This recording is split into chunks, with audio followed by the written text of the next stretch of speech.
सुस्वागतम. Maths trick by Farukh sir या YouTube channel मध्ये आपलं पुन्हा एकदा स्वागत आहे. इयत्ता 7वी शिष्यवृत्ती गणित या विषयातील मसावी आणि लसावी या घटकावर आधारित उदाहरण आपण पाहत असताना सराव संच 7 मधील काही उदाहरण आपल्याला पाहायचे आहेत. पहिला प्रश्न आहे, दोन संख्या 6x व 7x असून त्यांचा मसावी 6 आणि लसावी 252 आहे, तर x बरोबर किती? सूत्र आहे मसावी गुणिले लसावी बरोबर दोन संख्यांचा गुणाकार. मसावी 6 दिलेले आहे गुणिले लसावी 252 बरोबर 6x आणि 7x या दोन संख्यांचा गुणाकार.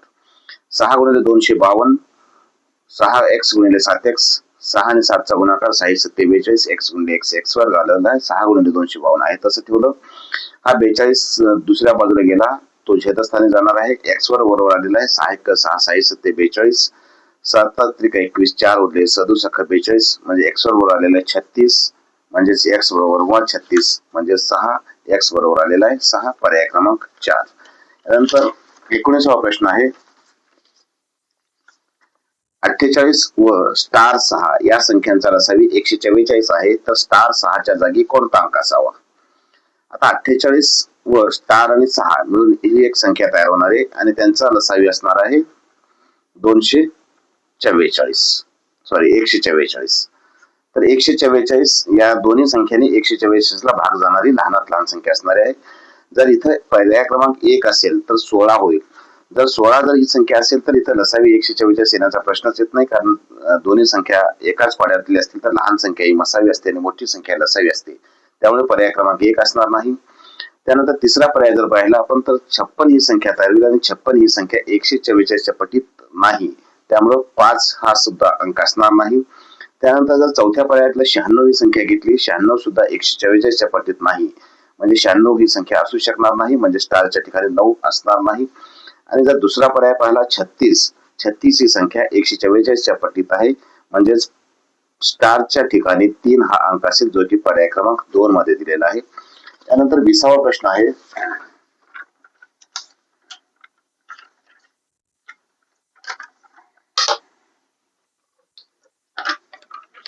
एका कंपनीने आपले 3 प्रतिनिधी जाहिरात करण्यासाठी बाहेरगावी पाठवले. पहिल्या प्रतिनिधीने दर 6 दिवसांनी, दुसऱ्या प्रतिनिधीने दर 8 दिवसांनी व तिसऱ्या प्रतिनिधीने दर 12 दिवसांनी कार्यालयात येऊन अहवाल द्यायचा अशी सूचना दिली, तर ते तिन्ही प्रतिनिधी कार्यालयात कमीत कमी किती दिवसांनी येतील? कमीत कमी किती दिवसांनी येतील असं जर विचारलेलं असेल तर दिलेल्या तिन्ही संख्यांचा लसावी काढा. एक प्रतिनिधी येणार आहे 6, दुसरा प्रतिनिधी येणार आहे 8 दिवसांनी आणि तिसरा प्रतिनिधी येणार आहे 12 दिवसांनी. यांचा लसावी काढूया आपण. 2 त्रिक 6, 2 सख 12, 2 चौक 8, 3 1 3, 3 2 6, 4 ला आहे तसं ठेवा. पुन्हा 2 1 2, 1 2 2 4, 2 1 2, 2 1 2, म्हणजे यांचा लसावी आलेला आहे 2 गुणिले 2 गुणिले 3 गुणिले 2, 2 2 4, 4 त्रिक 12, 12 2 24 दिवसांनी ते तिन्ही प्रतिनिधी पुन्हा एकत्र येतील. पर्याय क्रमांक 3. नंतर 21वा प्रश्न आहे, दोन संख्यांचा मसावी हा लसावीच्या 1/6 आहे. जर मसावी 5 आहे तर एक संख्या 15 असेल तर दुसरी संख्या किती? मसावी 5 दिलेला आहे, मसावी आहे 5 आणि लसावीच्या मसावी 1/6 आहे. लसावीच्या 1/6 आहे म्हणजे 5 गुणिले 6 बरोबर लसावी आलेला आहे 30. आता आपल्याला सूत्र माहित आहे, पहिली संख्या गुणिले दुसरी संख्या बरोबर मसावी गुणिले लसावी. या सूत्रामध्ये या किमती ठेवूया आपण. पहिली संख्या आपल्याला माहित आहे 15, दुसरी संख्या काढायची, त्याला x घेतला आपण. मसावी 5 आहे आणि लसावी 30 आहे. हा 15 गुणणारा तिकडे जाऊन भागणार आहे, x बरोबर आलेला आहे 5 गुणिले 30 भागिले 15. 15 1 15, 15 2 30, 5 2 10, म्हणजे दुसरी संख्या आलेली आहे 10, जी पर्याय क्रमांक 3 आहे. त्यानंतर 23वा प्रश्न आहे,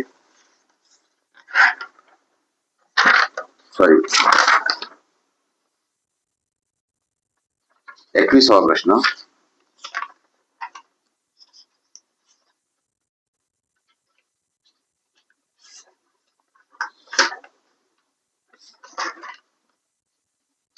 दोन संख्यांचा मसावी 6 असून त्यांचा लसावी 72 आहे. त्या संख्या 3 4 प्रमाणात आहेत, तर त्या संख्या कोणत्या? समजा त्या संख्या 3x व 4x आहेत असं आपण मानूया. त्या संख्या आहेत 3x व 4x. आता यांचा मसावी दिलेला आहे, लसावी दिलेला आहे. पुन्हा तोच फॉर्म्युला, पहिली संख्या गुणिले दुसरी संख्या बरोबर मसावी गुणिले लसावी. या सूत्रात किमती ठेवल्या आहे. 4 त्रिक 12, एक्स वर्ग बरोबर 6 गुणिले 72. एक्स वर्ग बरोबर 6 गुणिले 72 भागिले 12. 12 1 12, 12 7 72, एक्स वर्ग बरोबर 36 आलेला आहे. म्हणून एक्स बरोबर येईल 6. आता एक्स बरोबर 6 आलेला आहे तर संख्या काढायची आपल्याला. म्हणून पहिली संख्या आहे 6 गुणिले 3, 6 त्रिक 18, आणि दुसरी संख्या असणार आहे 6 गुणिले 4, 6 चौक 24. म्हणजे त्या संख्या असतील 18 आणि 24, जे पर्याय क्रमांक 3 मध्ये दिलेला आहे. त्यानंतर 22वा प्रश्न आता आपण पाहिलेला आहे. 23वा प्रश्न पाहूया आपण. 144 आणि 300 व 400 दरम्यानची एक संख्या यांचा मसावी 72 आहे तर त्या संख्या कोणत्या? आता 172च्या पटीतील मसावीच्या पटीतील त्या संख्या असणार आहेत. म्हणजे 72च्या पटीतील 300 आणि 400 दरम्यानची संख्या साधारणतः 72 गुणिले 5. कारण 72 गुणिले 4 केलं तर जवळपास 288 येईल. आपल्याला 300 पेक्षा मोठी आणि 400 पेक्षा लहान पाहिजे. 5 2 10 0 1 5 7 35 आणि 36, 360 ही दुसरी संख्या असेल. पर्याय क्रमांक 4 मध्ये दिलेला आहे. त्यानंतर 24वा प्रश्न आहे. क्रमवार समसंख्यांचा लसावी 544 आहे तर त्या संख्या कोणत्या? 2 क्रमवार समसंख्यांचा लसावी 544 आहे तर त्या संख्या कोणत्या? असा जर प्रश्न विचारला तर अतिशय सोपं काम आहे. 544 च्या दुप्पट करायचं, ते आलेलं आहे 4 2 8, 2 चौक 8, 5 2 10, 1088. 1088 च्या लगतची संख्या ही वर्ग नंबर असते. म्हणजे 1089 ही स्क्वेअर नंबर आहे आणि 1089 चं वर्गमूळ येईल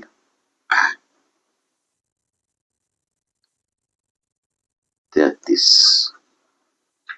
आणि त्या संख्या असतील 33च्या पूर्वीची 32 आणि 33च्या नंतरची 34. बघा प्रश्न काय आहे. 2 क्रमवार समसंख्यांचा लसावी 544 आहे तर त्या संख्या काढा.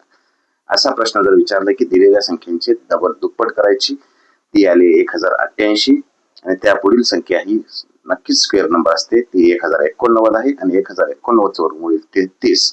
33च्या आधीची संख्या 32, नंतरची संख्या 34 तर त्या संख्या असतील 32 व 34. यानंतर 25वा प्रश्न आहे. रीनाकडे काही फुले आहेत, तिने प्रत्येकी 12 याप्रमाणे फुलांच्या माळा तयार केल्या तर तिच्याकडे 11 फुले उरतात. जर प्रत्येकी 16 प्रमाणे माळा तयार केल्या तर 15 फुले उरतात. जर प्रत्येकी 18 याप्रमाणे फुलांच्या माळा तयार केल्या तर 17 फुले उरतात. तर तिच्याकडे एकूण कमीत कमी किती फुले असतील? तर यासाठी 12 फुलांच्या माळा तयार केल्या तर 11 फुलं उरतात. 16 तयार केल्या 15 उरतात. 18 तयार केल्या तर 17 उरतात. म्हणजे पुढची प्रत्येक माळ तयार करण्यासाठी 1 कमी पडते. किती कमी पडतं? 1 कमी पडते. तर अशा प्रश्नामध्ये काय करायचं? 12, 16 आणि 18चा लसावी काढायचा. 12 16 18चा 2 सख 12, 2 8 16, 92 18, 3 2 6 8 आहे तसं ठेवलं. 3 त्रिक 9, 2 1 2, 2 चौक 8, 3 ला 3 आहे तसं. तर याचा लसाव्याला 2 त्रिक 6, 6 2 12, 12 चौक 48, 48 त्रिक 144. आता 144 लसाव्याला आणि कमी किती पडतं आपल्याला? तर 1 कमी पडतं. म्हणून 144 मधून आपण 1 वजा करा, 143. तर तिच्याकडे एकूण 143 फुलं असतील, जे पर्याय क्रमांक 3 मध्ये दिलेला आहे. अशाच प्रकारचे शॉर्ट ट्रिकनं गणित शिकण्यासाठी maths trick by Farukh sir या यूट्यूब चॅनलला सबस्क्राईब करा आणि बेल आयकॉन दाबा. म्हणजे आपल्याला पुढील अपडेट मिळत राहतील. धन्यवाद.